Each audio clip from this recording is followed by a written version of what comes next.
Sobat VC, banyak orang tahu memiliki bisnis adalah jalan terbaik untuk bisa mendapatkan kekayaan. Namun, hal ini terganjal dengan ketiadaan modal yang cukup sebagai permulaan. Banyak juga calon pebisnis yang memiliki ide bisnis brilian, namun masih bingung dari mana modalnya. Video kali ini kita akan membahas bagaimana dan kapan untuk mencari modal usaha. Dengan menjabarkan apa saja pro kontranya, apa kekurangan dan kelebihannya, dan waktu yang tepat untuk meminjam modal usaha agar usahanya berkembang dan sukses.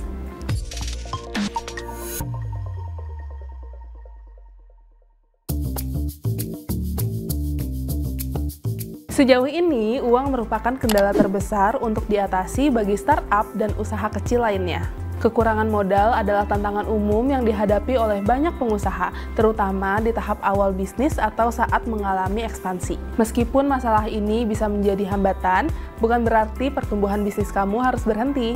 Ada beberapa sumber modal yang dapat kamu gunakan untuk mengatasi masalah kekurangan modal dan tetap menjalankan bisnis hingga sukses. Namun sebelumnya, perlu kita ketahui bahwa banyak bentuk dari modal lainnya yang juga sama pentingnya ketika kamu ingin membuka usaha. Misalnya saja, modal berupa ide kreatif bagi usaha yang potensial untuk mendapatkan keuntungan. Bisa juga modal berupa relasi yang luas sehingga memudahkanmu ketika akan menjual produk. Ada banyak bisnis tanpa modal uang yang terbukti sudah sukses.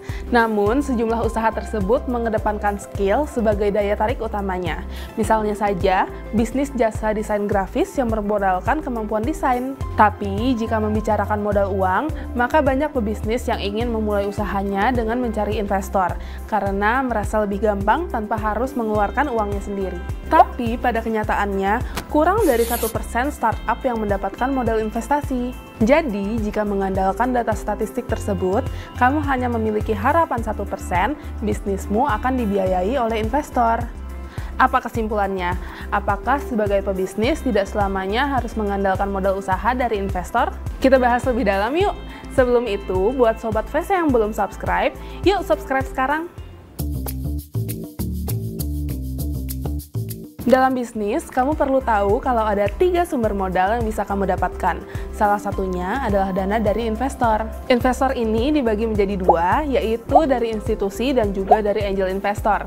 Investor dari institusi adalah dari perusahaan venture capital, sedangkan angel investor adalah sekelompok penggerak bisnis yang sukses dan menginvestasikan dana pribadi ke bisnis yang berpotensi menguntungkan. Ada kelebihan dan kekurangan jika kamu memutuskan untuk menggunakan dana dari investor, karena kamu tidak akan sepenuhnya mengelola bisnis kamu. Akan ada intervensi dari investor yang menginvestasikan dananya ke bisnismu agar tidak terjadi kerugian.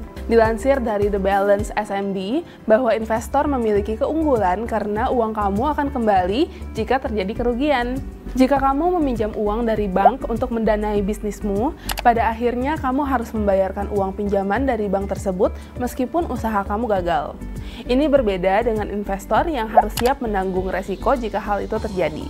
Dalam hal terjadi kerugian, modal yang diinvestasikan tidak perlu dikembalikan oleh penerima modal. Namun, kekurangan yang akan kamu alami adalah investor pasti akan mengambil alih sebagian bisnis kamu. Mereka akan meminta kesepakatan termasuk masalah pembagian keuntungan yang diterima. Jadi, secara tidak langsung, maka hak kamu dalam mengelola bisnis kamu tidak 100%. Pasti akan ada saran dan masukan ketika investor melihat bisnis kamu tidak sesuai dengan rencana. Sumber modal usaha kedua adalah bootstrap, atau memulai bisnis dengan menggunakan uang dari kantong pribadi. Menurut laporan Global Entrepreneurship Monitor, hampir 83% startup secara global memulai dengan bootstrapping, yaitu memanfaatkan dana pribadi dan arus kas internal mereka.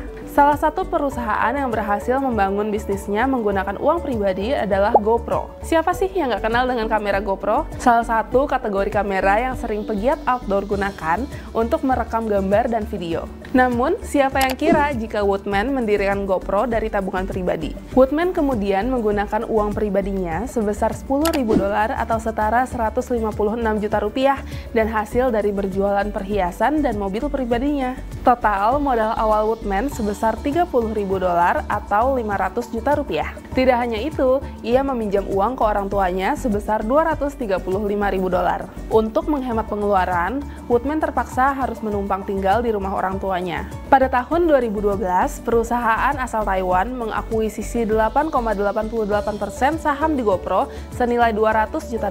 Akuisisi ini membuat valuasi GoPro meningkat menjadi sekitar $2,25 miliar. Meskipun saat ini GoPro sudah tidak lagi menguasai kamera aksi dan kamera outdoor, setidaknya GoPro adalah salah satu wujud bisnis yang sukses menggunakan bootstrapping. Bootstrapping ini memiliki kelebihan, yaitu kamu bebas menentukan arah bisnis sebagai ownernya. Berbeda dengan usaha yang memperoleh pendanaan dari investor, pemilik usaha yang menggunakan metode bootstrapping bisa fokus melakukan yang terbaik bagi usahanya tanpa khawatir adanya intervensi dari orang lain. Kemudian, kekurangannya adalah usaha dengan metode bootstrapping yang memiliki kontrol penuh terhadap bisnisnya. Maka dari itu, segala resiko yang dialami akan ditanggung sendiri. Jika untung, semua keuntungan akan sepenuhnya menjadi pemilik usaha. Sebaliknya, jika gagal atau bangkrut, mereka sendirilah yang akan menanggungnya. Kemudian, sumber modal usaha yang ketiga adalah utang atau loan. Alasan pemerintah mendorong kolaborasi pelaku UMKM dengan perbankan dan fintech melalui utang atau pinjaman modal guna mempercepat pemulihan ekonomi nasional. Namun, apakah cara ini akan berdampak positif bagi pelaku UMKM atau justru sebaliknya? Utang kerap dianggap sebagai jalan pintas saat mengalami kesulitan finansial. Padahal, tidak semua utang itu buruk. Utang produktif atau utang yang dimanfaatkan dengan benar dapat menjadi hal yang positif.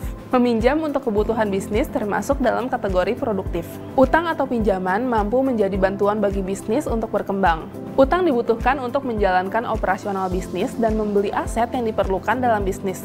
Tetapi, jika tidak dikelola dengan baik, utang hanya akan menjadi beban. Dengan adanya utang, perusahaan dituntut untuk terus meningkatkan jumlah pendapatan dan laba dan selalu siap untuk melunasi utang saat jatuh tempo. Hal ini juga menuntut perusahaan untuk pandai mengatur keuangan agar mampu melunasi semua utang yang ada. Jadi, jika menggunakan pembiayaan utang, pemberi pinjaman pun tidak akan meminta bagi hasil dari keuntungan bisnismu. Namun, kamu harus tetap mengembalikannya plus bunga dalam keadaan untung atau rugi. Dari ketiga sumber modal tersebut, bisa kamu terapkan ketiga-tiganya ke bisnismu. Untuk memulai usaha, bagusnya kamu menggunakan modal bootstrapping, kemudian untuk mengembangkan bisnis, kamu bisa gunakan dana investor, sedangkan utang bisa kamu gunakan sewaktu-waktu jika kamu membutuhkan dana untuk kegiatan bisnis yang produktif. Misalnya untuk ekspansi, membeli mesin baru, atau membeli stok barang yang turnover-nya cepat. Dan bisa dipastikan ke depannya memang bisnismu bisa memiliki cash flow yang aman untuk menggunakan modal dari utang.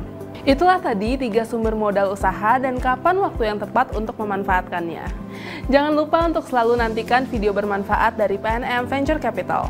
Dan jika ada pertanyaan, silahkan tinggalkan di kolom komentar, nanti kita akan jawab satu persatu. Dadah!